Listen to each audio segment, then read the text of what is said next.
지난 주일 예배 때에 그때부터 설교를 하면서 우리는 하나님이 쓰시는 다양한 봉사자들에 대해서 살펴보고 있습니다. 지난 주일에는 도마를 통해서 합리적인 생각을 하는 사람에 대해서 교훈을 얻었습니다. 합리적인 사람은 질문이 많은 사람으로서 깊은 통찰력으로 공동체를 유익하게 한다고 했습니다. 그러나 이런 사람들은 헌신이나 능력에 있어서는 조금 약한 면이 있기도 합니다. 그렇기 때문에 그것을 잘 보완하기 위해서는 은혜 받는 기회를 놓치지 않아야 한다고 했습니다. 그리고 이성적인 생각보다는 믿음을 더 추구해야 한다고 했습니다. 오늘은 마르다를 통해서 헌신적인 사람에 대해서 또 살펴보도록 하겠습니다. 오늘 본문은 예수께서 예루살렘으로 가는 도중에 마르다와 마리아의 초청을 받아서 그의 집에 가셨을 때 일어난 에피소드입니다. 그때에 마르다와 마리아는 아주 대조적인 모습을 보이고 있습니다. 마르다는 예수님을 대접하고자 하는 그 정성에서 분주하게 음식을 준비하였고, 마리아는 주님의 발 아래서 앉아 말씀을 듣는 일에 열중했습니다. 많은 부류의 사람들이 있기 마련인 이 공동체, 교회 공동체 안에서도 이런 일은 당연히 일어납니다. 이럴 때 사실 자신의 시간과 열정을 희생하면서 헌신한 사람으로서는 기분이 좋을 리가 없습니다. 그렇다면 이럴 때에 이런 이타적인 헌신을 하는 사람들은 어떻게 해야 할 것인지 마르다 이타적인 헌신자라는 제목으로 말씀을 살펴보고자 합니다. 첫째로 이타적인 헌신자로 인하여서 하나님의 일은 이루어져 가고 있다는 것입니다. 28절과 40절 상반절입니다. 그들이 길을 가다가 예수께서 어떤 마을에 들어가셨다. 마르다라고 하는 여자가 예수를 자기 집으로 모셔들었다. 40절입니다. 그러나 마르다는 여러 가지 접대하는 일로 분주하였다. 오늘 본문의 말씀을 잘못 이해를 한다면 예수님을 대접하기 위해서 열심히 이 일을 했던 그 마르다의 태도가 잘못된 것이라고 생각을 할 수가 있습니다. 그러나 이러한 마르다의 헌신이 없다면 예수님과 그의 제자들은 식사를 하기가 어려웠을 것입니다. 예수님과 그의 제자들은 재정 충당을 위해서 열심히 사업을 했던 것이 아닙니다. 예수께서 제자들을 파송하면서 말씀하신 그 말씀의 내용들을 우리가 좀 생각해 보면 예수님과 그의 제자들이 어떻게 살았는지를 알 수가 있습니다.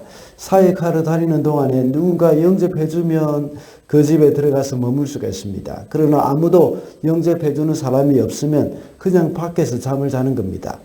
예수님이 예루살렘에 가셨을 때는 주로 감람산에서 밤을 보내셨습니다.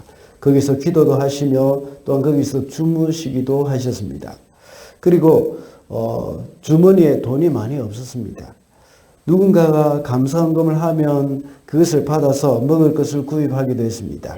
그래서 요한복음에 보면 사마리아 수가성에 가서 음식을 사서 오는 장면도 있고, 오병이의 기적을 베풀 때도 역시 너희들이 가진 돈으로 다른 사람이 먹을 것을 사주라 하는 그런 말씀도 우리가 발견하게 됩니다.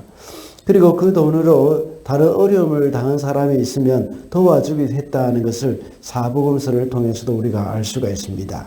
그러니 누군가가 대접을 해주면 먹고, 또 대접을 해주는 사람이 없으면 사 먹기도 하고 때로는 굶기도 했습니다. 또는 밀밭 사이로 지나가다가 허기를 달래기 위해서 제자들이 밀 이삭을 잘라 먹는 그런 일도 있었습니다. 그래서 바리새인들이 이 모습을 보면서 안식일에 이삭을 자르는 일을 한다는 그런 지적을 했기도 했습니다. 이번에는 정말 감사하게도 마르다가 예수님과 그의 제자들을 초청해서 식사를 대접하고 있는 것입니다. 이런 일이 예수님과 제자들에게는 얼마나 감사한 일인지 모릅니다. 고된 여행길에 있는 그들을 영접해서 쉼을 주고 먹을 것까지 제공한다는 것은 얼마나 귀한 일인지 모릅니다.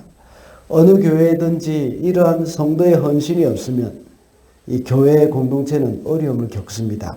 만약에 도마와 같은 그런 합리적인 사고만 하는 사람들이 교회에 있다면 교회는 정말 침체 가운데 빠지게 될 수도 있습니다. 그러나 감사하게도 교회는 마르다와 같은 아주 헌신적인 사람들이 있기 때문에 활력이 있고 또 기쁨도 있고 생동감도 있고 또 사역들이 이루어져 가는 것입니다. 우리 주사랑교회도 정말 많은 헌신자들 때문에 사역이 아름답게 진행되어 가고 있는 것입니다. 우리는 마르다와 같은 사람에 대해서 결코 그들을 무시해서는 안 됩니다.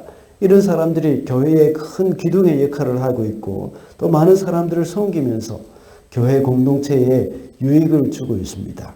우리는 모두가 다 이런 헌신자의 삶을 귀하게 여기고 우리도 역시 본받아야 하는 겁니다.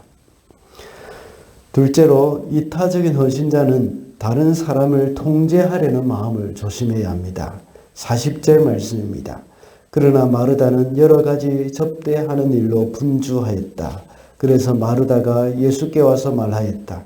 주님, 내 동생이 나 혼자 일하게 두는 것을 아무렇지 않게 생각하십니까? 가서 거들어 주라고 내 동생에게 말씀해 주십시오. 이렇게 마르다가 열심히 분주하게 일을 하고 있는데 동생 마리아는 언니에게 관심이 없습니다. 마리아의 관심은 예수님의 발 곁에 앉아서 말씀을 듣는 것뿐입니다. 그 모습을 보다가 참지 못하고 마르다는 예수님께 말씀을 드렸습니다. 그 내용이 방금 읽은 40절 내용이죠. 지난 다니엘 기도회 때 노진준 목사님이 이 본문으로 설교를 할 때에 하신 말씀이 있습니다. 마르다는 주님을 위해 봉사를 하는데 정작 주님을 보지 못하고 마리아를 보았다고 말을 합니다. 이것이 마르다의 잘못이었습니다. 마르다는 바쁘고 분주한 일을 하면서 참 마음이 조급할 수도 있습니다. 그러나 예수님을 위해서 일을 한다는 그 자체로 기쁨을 누려야 합니다. 이것이 바로 예수님을 보고 일하는 사람의 자세입니다. 그런데 마르다는 예수님 발 곁에 앉아있는 동생 마리아를 보는 바람에 기쁨을 잃어버렸습니다. 그래서 마르다는 마리아를 자신의 방식으로 통제하려는 마음이 일어난 겁니다. 이것이 바로 제가 항상 언급해왔던 그 율법주의적인 사고방식입니다. 율법주의 사고방식이 어떤 것입니까? 상대방이 내 마음에 들지 않는 부분이 자꾸 보이는 겁니다. 그래서 나는 이렇게 하는데 왜 너는 나처럼 하지 않느냐는 것입니다. 그래서 다른 사람도 내가 하는 방식으로 해야 한다 하는 그것을 생각하면서 사람을 내가 바꾸려고 하고 내가 통제하려고 하는 겁니다. 그러다 보니까 불협화음이 생겨서 관계가 깨어지는 일이 일어납니다. 이렇게 다른 사람을 내가 바꾸고 통제하려는 생각을 없앨 수 있는 방법이 뭡니까? 그것이 바로 주님만 보고 일을 하는 것입니다. 주님만 보고 일을 할 때에 어떤 마음이 생깁니까? 내가 이렇게 힘을 다해서 주님을 섬길 수 있다는 그 자체만 해도 감사하게 여겨지는 겁니다.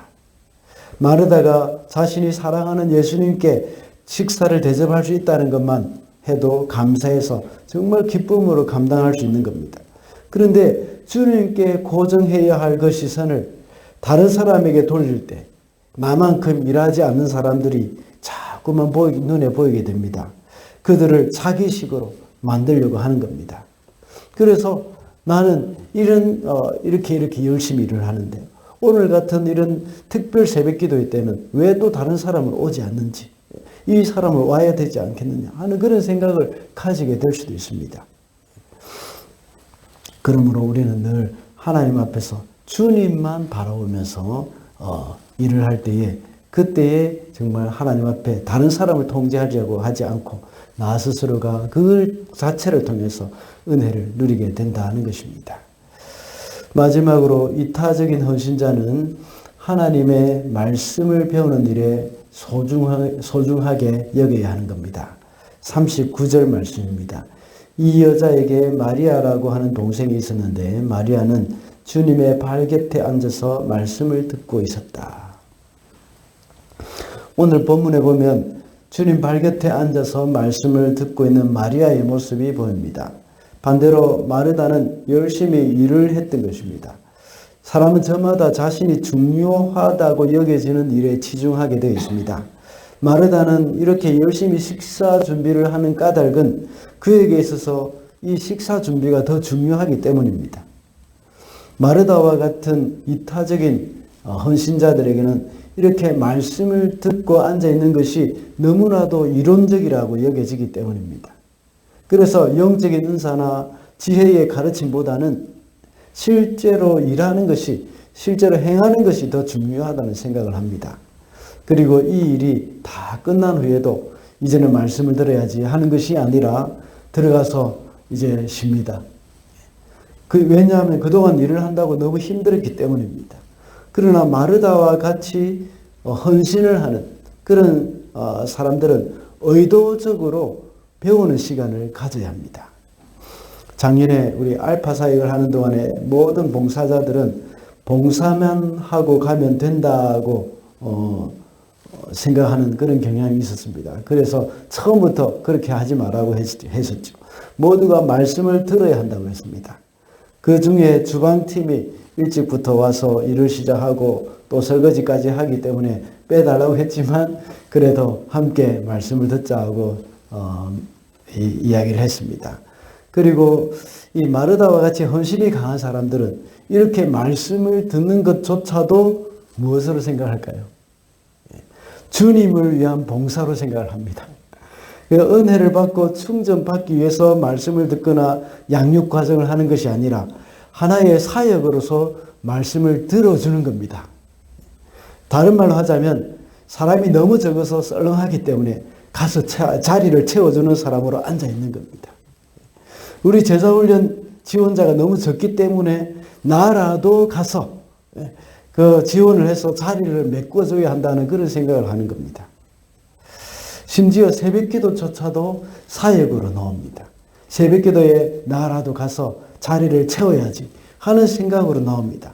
이런 분들을 생각하면 참 얼마나 감사한지 모릅니다. 그런 분들 때문에 저도 힘을 얻기도 합니다. 얼마나 귀한 생각입니까? 그러나 더 중요한 것은 하나님의 말씀을 듣는 것, 그 자체를 소중하게 여겨야 합니다. 예수님과 함께 있는 것, 그 자체를 소중하게 여겨야 하는 겁니다. 하나님의 말씀을 통해서 지혜를 얻고 하나님과의 관계를 통해서 능력을 얻는 그 일에 힘을 쓸 때 더욱더 많은 열매로 하나님께 영광이 될 줄로 믿습니다. 말씀을 맺겠습니다. 지난 주일에 말씀드린 대로 사역의 세 가지 차원에 거기에는 지혜와 능력과 그리고 헌신이 있다고 했습니다. 지난 주일에는 도마와 같은 지혜에 강한 사람들에 대해서 살펴봤습니다. 오늘은 세 가지 차원 중에 헌신에 강한 사람으로 마르다에 관해서 살펴봤습니다. 마르다와 같은 그런 이타적인 헌신자로 인해서 교회 사역이 이루어진다고 했습니다. 우리는 이렇게 헌신적인 분들을 정말 존경해야 합니다. 그러나 자신이 이런 이타적인 헌신자라고 생각하는 사람은 자기식으로 다른 사람을 통제하지 않도록 늘 주님만 바라보면서 일을 해야 합니다. 그리고 마르다와 같은 사람은 헌신에는 강하지만 능력이나 또 지혜에는 또 상대적으로 약한 면이 있습니다. 그래서 하나님 앞에 잠잠히 앉아서 하나님과의 관계를 돈독히 하고 하나님의 말씀을 배우는 것을 소중히 여김으로 이렇게 능력과 지혜를 얻는 일에 힘을 써야 하는 겁니다. 그래서 올 한 해도 하나님이 기뻐하시는 그런 참된 헌신자로 주님께 칭찬받는 저와 여러분이 되시기를 바랍니다.